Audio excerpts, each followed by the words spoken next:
Now, you understand the importance of using quotation marks and page numbers in order to give credit to the authors you reference in your essays.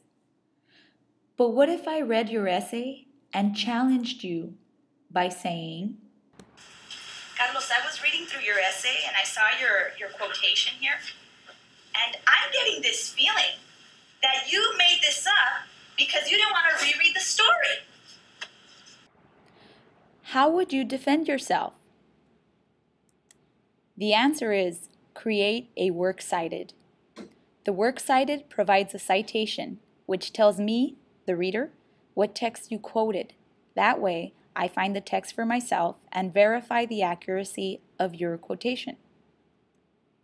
So with that in mind, the purpose of this video is to help you create a works cited which has a citation of the text you quoted so that I, the reader, may verify the accuracy of the quotations in your essay.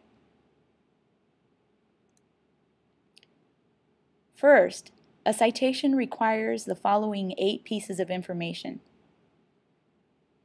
As an example, we will be using our textbooks to gather these pieces of information. You're going to need the author's name, the title of the short story, and the page numbers you find the story on. You will also need the title of the actual textbook, the editor, the city where the book was published, and the name of the publisher, and the year published. Now that you gathered your information, be very careful with proper capitalization, punctuation, and indentation when typing your information into this proper citation form.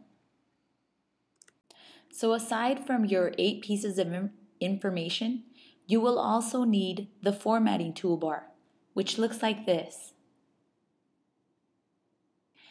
If your screen is missing the formatting toolbar, like this one is, just select View, toggle down to Toolbars, and select Formatting. So now that you have the toolbar, let's write the title. Click the center alignment button, write Works Cited, and return. Type the author's last name, comma, space, first name, period, space, space. Next, in quotation marks, write the title of the short story.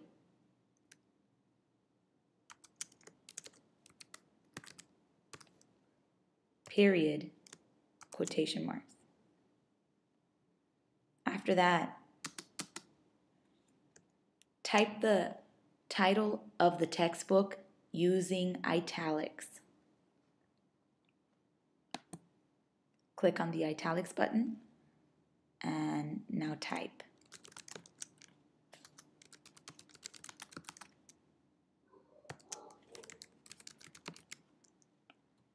Period.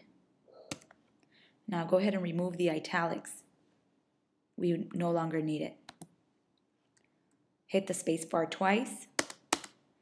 And now we need the name of the editor. And the abbreviation for editor is ED. Now the editor's name, which is McDougall-Littell, period, space, space. And we also need the city in which the textbook was published. Colon.